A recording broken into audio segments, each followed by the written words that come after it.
샬롬, 반갑습니다.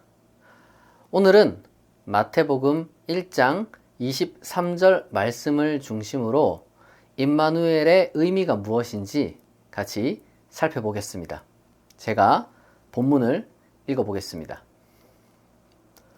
보라, 처녀가 잉태하여 아들을 낳을 것이요 그의 이름은 임마누엘이라 하리라 하셨으니 이를 번역한즉 하나님이 우리와 함께 계시다 함이라.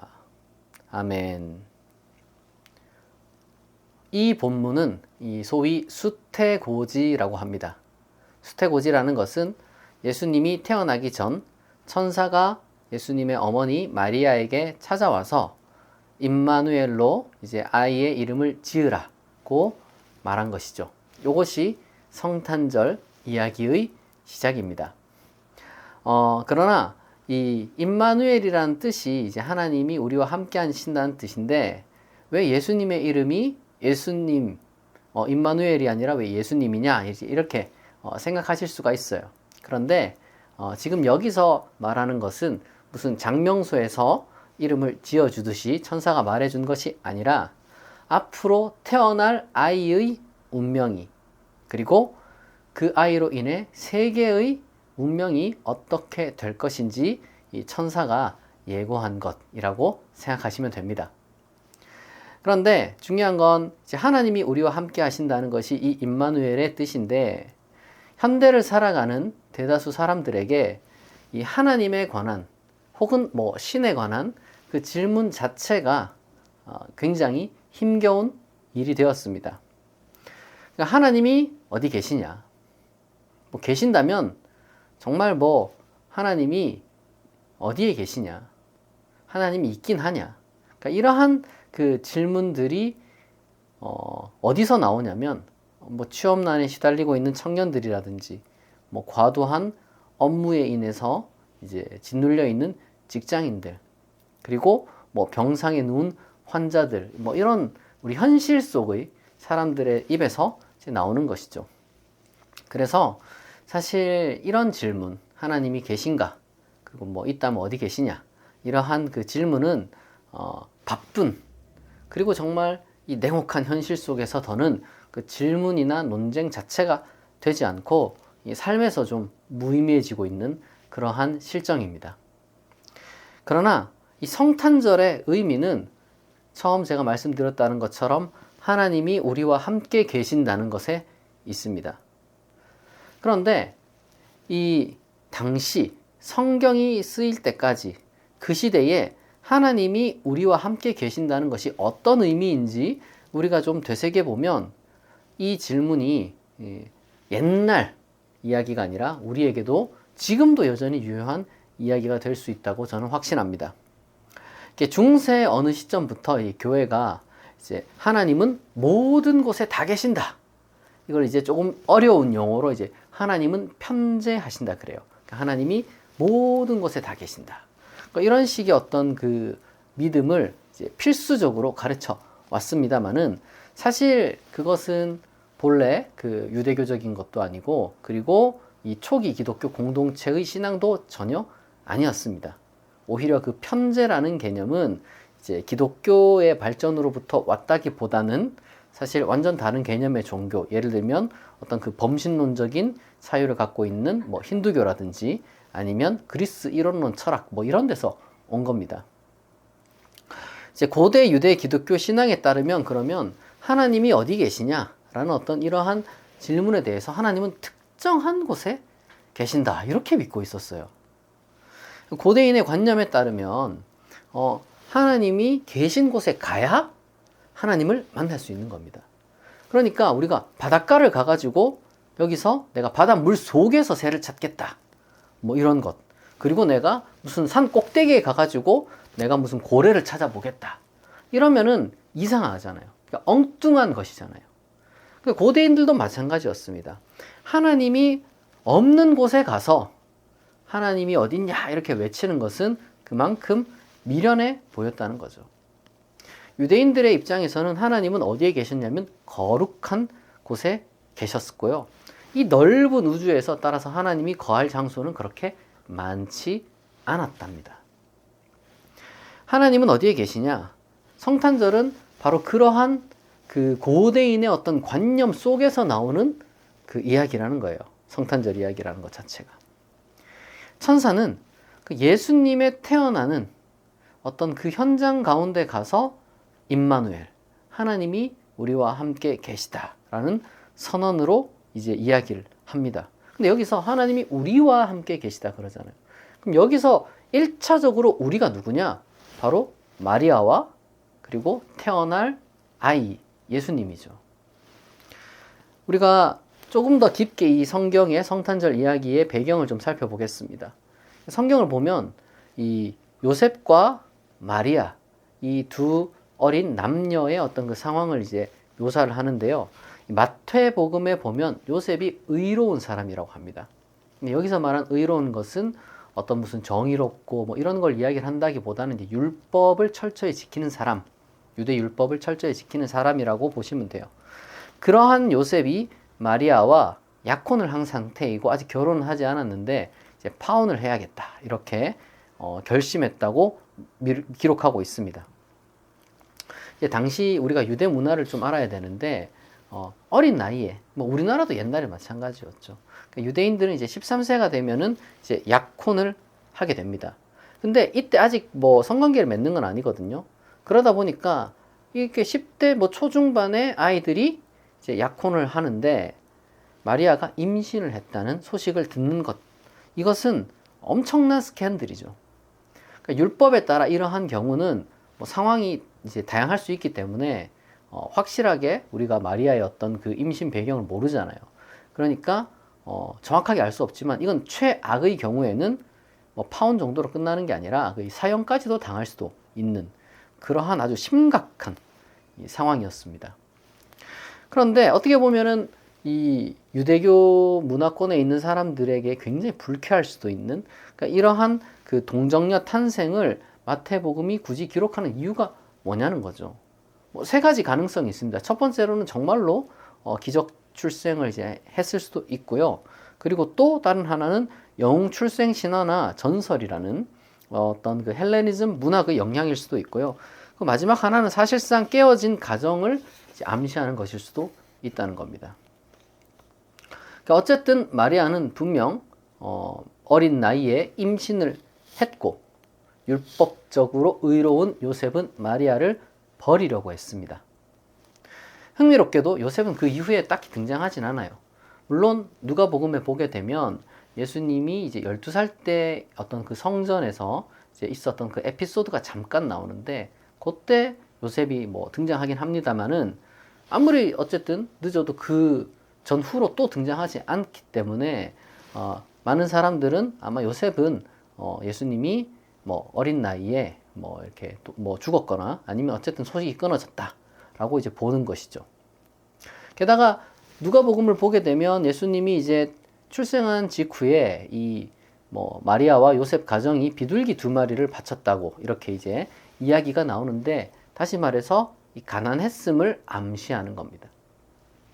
중요한 것은 이처럼 뭐 가난했고 그리고 마리아의 경우는 불법적인 상황 속에서 이제 이 아이를 가진 그런 어떤 어려운 온통 상처 입은 10대의 임신한 여인에게 무슨 일이 일어났느냐? 하나님의 천사가 찾아왔다는 거예요. 여기서 우리가 이제 흥미로운 것은 마태복음을 보게 되면 임마누엘, 하나님이 우리와 함께 하신다 이렇게 이야기를 하지만 태어날 아이가 하나님이다라고 말하는 건 아니에요. 하나님이 단지 마리아와 그리고 마리아 뱃속의 아이와 함께 하신다는 이야기를 해주고 있다는 겁니다. 하나님의 천사는 수많은 아이들이 태어났을 거 아닙니까? 근데 예루살렘의 종교 지도자들이나 헤롯 왕궁이 아니라 바로 이 가난하고 곤경에 처한 이 10대의 어린 소녀를 찾아온 거죠. 여러분 이건 우연이 아닙니다. 우연이 아니에요. 성경을 여러분들이 이제 전체를 이제 통틀어서 보잖아요. 그러면 하나님이 항상 대체로 부유하고 강한 자들보다는 가난하고 이 약한 자들 곁에 가까이 계신다는 것을 우리가 확인할 수가 있습니다. 마태복음 2장을 보게 되면 거룩한 도성 예루살렘에 동방박사, 헤롯 왕, 대제사장, 서기관들이 이제 있었다고 이야기를 해요. 그런데 거기에 하나님은 없었어요. 종교적 권력과 어떤 세속 권력, 그리고 모든 것을 갖추고 있는 어떤 부와 지식, 힘, 이런 것들이 압축되어 있는 그곳에 하나님은 없었습니다. 누가복음에 의하면 허름한 여관 구유에 있던 그 소외된 임신한 소녀를 찾아온 자들만 진정한 하나님의 희망을 받고, 그리고 또한 참된 기쁨의 찬양을 하나님께 올려드릴 수 있었다고 기록하고 있습니다. 그렇게 자라난 예수님은 또 뭐 누구와 함께 했느냐? 뭐 권력자들과 함께 했냐? 아니에요. 어부들, 세리들, 환자들, 귀신 들린 자들, 뭐 창녀들, 그러니까 이런 자들과 함께 계셨고, 그들이 결국에는 예수님의 제자가 된 겁니다. 아마도 교회를 오래 다닌 분들은 이 부자 청년 이야기, 그리고 부자 삭개오 이야기, 이 두 사람 다릅니다. 이 두 사람의 이야기를 잘 아실 건데요. 이제 부자 청년은 예수님을 쫓아오긴 했지만 예수님께서 그 부를 하나님의 뜻을 위하여 가난한 자들에게 나누어 주라 라고 했을 때 근심하며 예수님을 떠났다고 합니다. 그러나 삭개오는 달랐어요. 삭개오는 똑같이 부자인데 그는 자기 재산을 하나님의 뜻에 따라 썼기 때문에 예수님이 오히려 그와 함께 하시겠다고, 그렇게 예수님과 함께 할 수 있었습니다. 제가 성경에 있는 이야기 전부 다 이야기를 할 필요가 없어요. 다만 아주 간단한 말씀으로 예수님이 이렇게 말씀을 하셨습니다. 제가 두 구절만 인용해 볼게요. 너희 가난한 자는 복이 있나니 하나님 나라가 너희 것이며, 잔치를 베풀거든 차라리 가난한 자들과 몸 불편한 자들과 저는 자들과 맹인들을 청하라. 이 모든 건 예수님 자신의 경험으로부터 우러나온 것이자 동시에 보편적 진리입니다. 어떤 분들은 그런 얘기를 해요. 구약은 유력한 사람들, 다윗이라든지 솔로몬이라든지 이런 어떤 정말 가장 그 이스라엘 역대에서 가장 힘 있었던 사람들을 예를 들면서 하나님은 강하고 부유한 사람들과도 당연히 가까이 하는 것 아니냐, 이렇게 이제 반문하실 수도 있습니다만은, 다윗은 가장 낮을 때 하나님과 누구보다 가까웠고요. 솔로몬도요, 왕이 되기 직전, 아니면 왕이 된 그 직후, 다시 말해서 그 왕의 그 권력을 아주 뭐랄까요, 그냥 제멋대로 그냥 휘두르고 누리기 전까지만 하나님과 가까웠습니다. 예수님은 심지어 하나님은, 혹은 뭐 하나님의 인자는 낮은 자들과 자신을 동일시한다는 놀라운 비유를 마태복음 25장에서 우리에게 들려주기도 해요. 예수님은 헐벗고 병들고 오갈 데 없는 자들이 누구냐? 곧 하나님이다. 혹은 곧 하나님의 인자다. 이렇게까지 말씀을 하셨고요. 마태복음 11장이나 19장 같은 데 보면은 어린아이들이 하나님의 뜻을 깨닫고, 그리고 어린아이들이 나에게 오는 것을 막지 말라고요. 천국이 바로 이런 아이들의 것이기 때문에.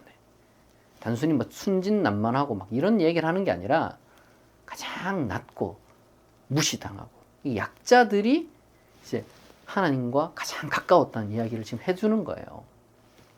더 나아가 마태복음 10장 18절에 보면은 오히려 예수님 시대에 힘 있는 자들이야말로 오히려 예수님을 적대한다고까지 이야기를 했습니다.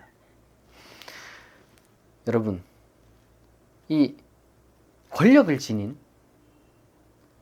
특히 이제 부한 목사는요, 재산을 포기해야 되고, 상아탑의 신학자는 공허한 사색에서 여러분 벗어나야 됩니다. 그들에게서 하나님을 찾겠다, 그들이 하나님과 가까이 있다고 여러분 착각하는 그런 오해를 우리가 이제는 그만 중단해야 됩니다. 그런 사람들에게는 아무것도 없어요. 오로지 자신들을 우러러 볼 눈을 추구하는 명예욕과, 그리고 자신들의 풍요를 위한 돈에 대한 탐욕만이 가득한 그런 사람들입니다. 그들은 괴테의 파우스트처럼 자극과 쾌락이 없으면 살아갈 수 없는 가면 쓴 연기자들일 뿐이에요. 자, 다시금 이 질문을 제가 꺼내 보겠습니다. 하나님이 존재하냐? 뭐 존재한다면 어디에 존재하냐? 이 질문을 하는 이유는요, 하나님이 있는 곳에 가지 못했기 때문입니다. 기독교는 하나님으로부터 멀어지면 하나님을 만날 수 없다고 너무 정말 단호하게 처음부터 끝까지 이야기를 하고 있어요. 동시에 하나님이 계신 곳으로 가면 하나님을 만날 수 있다고 또한 이야기를 합니다. 다시 말해서 하나님이 계신 곳으로 나아가는 자만이 하나님을 만나고 참된 그와 같은 기쁨의 찬양을 부를 수 있는 거예요. 비록 우리가 하나님의 뜻을 다 알지는 못하지만 이 세상에서 가장 낮은 곳일수록 하나님과 가장 우리가 가까워질 수 있다. 그것만은 분명합니다. 높은 곳에 있는 자는 하나님으로부터 너무 멀어져 있기 때문에 그 어떤 힘으로도 그 어떤 논리건 그 어떤 봉사건 심지어 그런 것으로도 하나님을 만날 수 없어요. 왜냐하면 하나님은 단 한 번도 이 낮지 않은 곳에 계신 적이 없기 때문입니다. 적어도 지상에서는. 하나님은 낮은 자들 가운데 계십니다. 낮은 자들 가운데. 초기 교부들은 이제 인간이 하나님을 이제 닮아가게 되는 그것을 이제 말했어요. 그걸 조금 전문적인 용어로 신화라고 말해요. 신화. 여기서 말하는 신화는 전설 같은 그런 신화를 이야기하는 게 아니라 하나님화 된다. 이제 그래서 신화라고 해요. 신화. 아타나시우스라는 교부는 하나님이 인간이 되신 이유는 예수님이죠. 로고스가 이제 이 인간이 된 이유는 인간으로 하여금 이 신이 되게 하기 위함이다. 이렇게 이제 이야기를 했습니다. 신화라는 개념인 것이죠. 이러한 참된 신화가 어떻게 이루어지냐면은 바로 성육신처럼 하나님이 인간이 된 것처럼 자기 비움으로 가능하다는 이야기예요. 자기 비움으로. 그리고 또 중세의 한 신비주의자였던 마이스터 에크하르트는 이제 그 당시 때 수도원들이 많았거든요. 근데 그 수도원들이 약간 가식적으로 이제 막 이렇게 가난을 추구하고 막 그랬어요. 그러니까 뭐냐면은 막 가난함을 보여주는 거지. 막 가난을 통해 가지고 하나님과 더 가깝다 내가 막 이렇게 자랑하는, 어떻게 보면 종교적인 그 명예욕이 있는 거죠. 그러니까 그런 것들은 어설픈 버림이라는 거. 어설픈 버림. 진정한 성육신이 아닌 거예요. 그런 건. 하나님을 소유하려는 욕심마저도 버리고자 하는 진짜 버림. 그러니까 우리는 제가 이런 이야기를 하게 되면 자꾸 뭔가 교환을 하려고 해요. 내가 좀 더 낮은 자리에 있는 척하면, 내가 뭔가 좀 자비를 베풀면 하나님이 이제 나를 더 높여주시겠지, 내지는 사람들이 날 존경하겠지. 은연중에 자꾸 이런 교환하려는 마음이 있는데 그게 아니라 얻는 것이 아무것도 없는 버림. 여러분, 그것이 진정한 이 하나님을 따라가는 거예요. 여러분, 무언가를 얻고자 하는 시도는 결국에는 그것조차도 하나님으로부터 우리를 멀어지게 만드는 겁니다. 성탄의 의미를 여러분 되새기는 것이 그리스도인이란 말이에요. 성탄의 의미를 되새기는 것. 근데 예수님이 어떻게 왔습니까? 낮은 자로 이 땅에 오셨어요. 낮은 자로. 이는 우리가 높은 자리에 앉은 자를 끌어내리거나 우리가 그 자리로 올라가야 한다, 이런 걸 이야기를 하는 게 전혀 아닙니다. 오히려 가난과 상처 입은 자들과 함께하는 하나님이 있는 곳으로 우리가 가야 한다는 이야기예요. 하나님은 성탄절에 궁전에 계시지 않았습니다. 하나님은 마구간에 계셨어요. 물론 어떤 분은 성탄 이야기 그거 결국에는 상상에 불과한 것 아니냐, 이렇게 이제 말할 수도 있습니다만은, 근데 이거는 여러분 단순한 어떤 상상이 아니에요. 내가 그냥 침대에 누워가지고 그냥 떠올리는 아무런 그런 어떻게 보면은 진지한 어떤 실존적 고민 없는 그런 그냥 마구잡이로 떠오르는 망상이 아닙니다. 오히려 이 굉장히 어떤 그 중요한 경험의 문학적 재해석이라는 것을 우리가 이제 고려를 해야 돼요. 이제 고대 종교의 특징은 자신들의 경험을 하나님의 섭리 내지는 어떤 그 신들의 섭리로 다시금 재진술하는 데 있었거든요. 이거는 고대 이스라엘 민족 종교만 그런 게 아니라 이제 고대의 그 그리스 로마 종교도 다 마찬가지였습니다. 그러니까 중요한 건 그들에게 이 상상력이라는 것은 이 단순한 우리가 뭐 침대에 누워가지고 그냥 막 마구잡이로 떠올리는 그런 망상이 아니었다는 거예요. 도리어 그들의 모든 경험과 생각과 그리고 이제 믿음과 희망을 아주 고상한 문학으로 이제 표현하는 방식이었어요. 그렇기 때문에 바로 그러한 것을 통해서 그들은 굉장히 성숙한 어떤 그 인류의 방향성을 지시할 수 있었습니다. 신앙과 여러분 상상력은 그런 점에서 상호 의존적이에요. 상호 의존적. 게다가 뭐 이거는 여러분 신앙에만 국한된 게 아닙니다. 누가 어떤 종교를 가졌든 아니면 뭐 종교가 없는 무신론자건 아니면 뭐 불가지론자건 상관없이 상상력이라는 것은 기본적으로 인간을 풍성하게 만들어줘요. 그런 의미에서 이 성탄절 이야기에 관한 이 성경 기록은 이 종교와 세계로부터의 어떤 그 구원을 위한 상상력이 가미된 굉장히 수준 높고 굉장히 아름다운 이야기라고 할 수 있는 겁니다. 역사를 통해 보면 물론 개탄스럽게도 종교는 폭력적으로 존재했고요. 그건 뭐 지금도 부인할 수 없는 어떤 그 면모들이 있다는 것을 저는 뭐 인정을 합니다. 그래서 이 종교가 너무 자주 인간 통제의 수단으로 이제 사용되어 오기도 했죠. 미신에 사로잡혀가지고 정말 뭐 그걸 진실인 줄 아는 무지한 사람들도 너무 많고 유감스럽게도 그리고 그러한 무지한 자들에게서 뭐 추종이라든지 돈이라든지 뭐 때로는 뭐 칭송이라든지 뭐 궁극적으로는 어떤 복종을 이제 얻어내려고 하는 그렇게 이제 이 종교를 악용하려고 하는 사람들도 꽤나 있죠. 그래서 전 세계에서 적극적으로 이 종교를 공격하는 그러한 뭐 사람들도 분명히 있습니다. 저는 그러한 어떤 그 반종교적 태도 그리고 종교 자체에 대한 경멸을 충분히 이해할 수 있습니다. 뭐 게다가 종교에 대한 어떤 그 정당한 모든 비판은 수용되는 것이 마땅하죠. 그럼에도 불구하고 종교 그 자체를 없애려는 움직임은 이 상상력을 없애겠다는 것이고 어떤 믿음과 희망을 없애겠다는 것이기 때문에 오히려 인간을 빈곤하게 만들 수가 있습니다. 상상력, 믿음, 희망 이런 것들은요 정말 이 우리가 존재하는 굉장히 중요한 기반이 됩니다. 우리가 살아가는 세계는 완벽하지가 않아요. 빈부격차는 심해지고 기후위기도 마찬가지고 전쟁과 질병의 위협도 뭐 꾸준하죠. 특히 이러한 상황 속에서 제일 힘든 게 누구냐면 소외된 사람들, 가난한 사람들이에요. 그런 사람들은 상대적으로 더 큰 실질적인 고통을 겪고 있고요. 그렇기 때문에 바로 이러한 소외된 사람들과 고통받는 사람들은 누구보다도 간절하게 새로운 세상, 더 나은 미래를 소망하고 있습니다.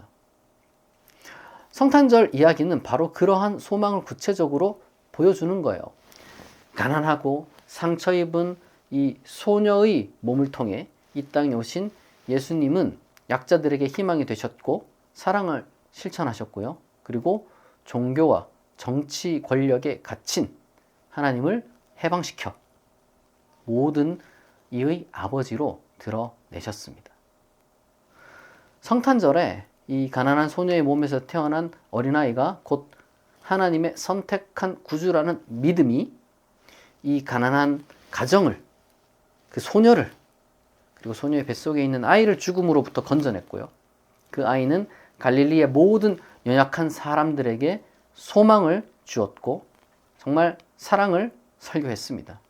비록 그 청년의 죽음은 모든 일을 슬픔에 잠기게 만든 것도 사실이지만 이내 새로이 터져나온 부활과 현현과 이 승천에 대한 신앙은 그를 쫓던 추종자들 혹은 제자들로 하여금 그와 같은 삶을 살게 하는 또 다른 원동력이 되었고요. 그의 삶도, 그들의 삶도, 그리고 세상도 이전보다 희망차게 변했다는 것은 누구도 부인할 수 없는 사실입니다. 우리에게 중요한 것은 그럼 뭘까요?